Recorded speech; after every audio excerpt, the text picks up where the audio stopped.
यह डॉक्टर विनोद गुप्ता की कहानी है। विनोद गुप्ता जो कि बिहार के मधुपुर में एक डॉक्टर के पेशे से ताल्लुक़ रखते थे और मधुपुर के ही एक हॉस्पिटल में अपनी सेवाएं दे रहे थे।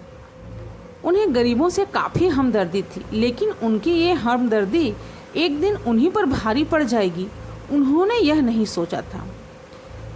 उन्होंने बताया कि मेरे साथ एक ऐसी घटना घटी जिसने मेरे रूहों पर और मेरे मन पर पूरी तरह से कब्जा कर लिया, जिसे मैं आज भी भुला नहीं पाता हूँ। तो आइए मैं यह कहानी उन्हीं के शब्दों में आपको सुना रही हूँ। यह घटना करीब आज से 12 वर्ष पहले की है। उन दिनों मैं बिहार के एक छोटे से गांव मधुपुर के अस्पताल में कार्यरत था। एक रात अस्पताल में ज़्यादा मरीजों की वजह से रात के करीब 12 बज गई थी। उस रात तेज बारिश हो रही थी। मैं भीगते भीगते अपने घर पहुंचा और कपड़े गीले हो जाने की वजह से मैं अपने कपड़े बदलकर थोड़ी देर के लिए अपने लैपटॉप पर काम कर रहा था। अभी थोड़ी देर ही हुए थे कि अचानक से दरवाजे के खटखटाने की आवाज़ आई। इस पर मैंने सोचा, भला इतनी रात को कौन आया होगा।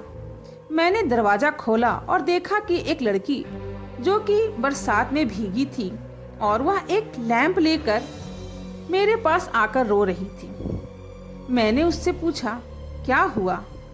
वह बरसात में भीगी होने की वजह से कांप भी रही थी। रोते रोते ही वह कहने लगी, मेरी माँ की तबीयत बहुत ही ज़्यादा खराब है। डॉक्टर साहब जल्दी चलिए, वरना मेरी माँ बचेगी नहीं। अगर आप उसे बचा लेंगे तो मेरे जीवन का सहारा बच जाएगा। मेरी माँ के सिवा और मेरा अब कोई नहीं है। इस पर मैंने उससे कहा कि मैं रात को मरीज नहीं देखता हूँ, सुबह ही अस्पताल में तुम अपनी माँ को लेते आना।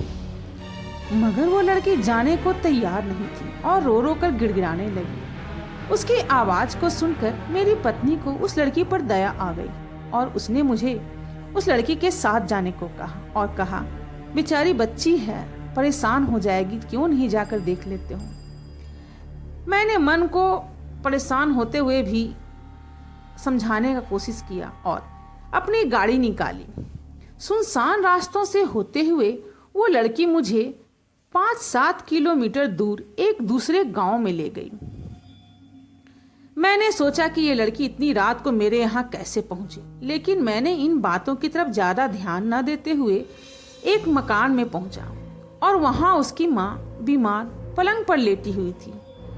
मैंने उसकी नब्ज देखी और इंजेक्शन दे दिया और साथ ही कुछ दवाएं लिख दी और मैं अपने साथ कुछ दवाएं भी लिखा हुआ था, मैंने उसे भी उस लड़की को दे दिया क्योंकि बारिश काफ़ी तेज़ थी। मैंने कहा कि इस दवा को तुरंत खिला दो और सुबह जाकर ये दवाएं ले आना। वह लड़की मुझे मेरी गाड़ी तक छोड़ दिया और मैं फिर घर वापस आ गया। अगली ही सुबह मैं जब अस्पताल के लिए निकलने लगा तो सोचा कि रात वाले मरीज से थोड़ा मिलता आऊं, थोड़ा सा चक्कर ही तो पड़ेगा। रास्ते में जाने को ये सोचकर मैं वहां गांव में पहुंच गया। लेकिन यह क्या, मैं रात को जिस मकान में गया था वो उस जगह पर मुझे दिख ही नहीं रहा था। मुझे उस जगह पर खंडहर नजर आ रहा था। तो मैंने गांव के लोगों से पूछा कि यहाँ पर एक घर और एक परिवार रहता था, वो लोग कहाँ गए। लोगों के तो आश्चर्य का ठिकाना नहीं रहा। लोगों ने हैरानी से देखते हुए मुझसे कहा, यहाँ पर कोई घर कभी था ही नहीं। यह सुनकर डॉक्टर साहब ने कहा, मेरे तो रोंगटे खड़े हो गए। मैं सोचने लगा कि रात को जो मैंने यहाँ पर जिस महिला का इलाज किया था वो क्या था। मैंने वहाँ के लोगों को यह बात बताई कि एक लड़की अपनी माँ की बीमारी का इलाज कराने के लिए मुझे अपने घर से लेकर आई और मैं यहाँ पर आया था और मैंने उस महिला को इंजेक्शन भी लगाया और दवाई भी दिया। वहाँ के लोगों ने बताया कि यह प्रेत लीला है।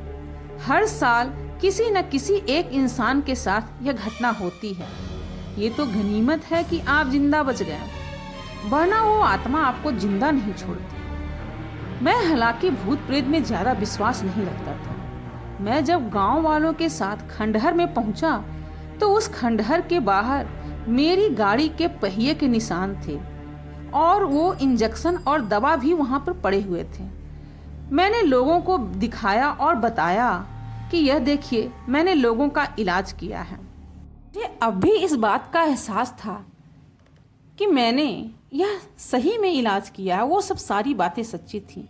लेकिन लोगों ने बहुत अच्छे से समझाया कि डॉक्टर साहब, आपकी जान बच गई, यही बहुत बड़ी बात है। और बिना देरी किए अगर आप संभव हो तो यह जगह छोड़ दीजिए, क्योंकि वह जिसके पीछे एक बार पड़ जाती है उनका जान लेकर ही छोड़ती है। मैं बिना लोगों से बात किए फिर से घर लौट आया और घर वालों को सारी बात बताई। उसके बाद मेरी पत्नी ने समझाया कि चलो तबादला ले लो और यहाँ से कहीं और चलते हैं, और उस जगह को छोड़कर हम दूसरी जगह दूसरे गांव में आ गए। लेकिन अभी भी रातों को मुझे उस लड़की की दर्द भरी आवाज़ सुनने को मिलती है और बहुत मुश्किल से मैंने उससे अपना पीछा छुड़ाया है। आज भी इस कहानी को सोचकर डॉक्टर साहब बताते हैं कि उनकी रूह कांप जाती है।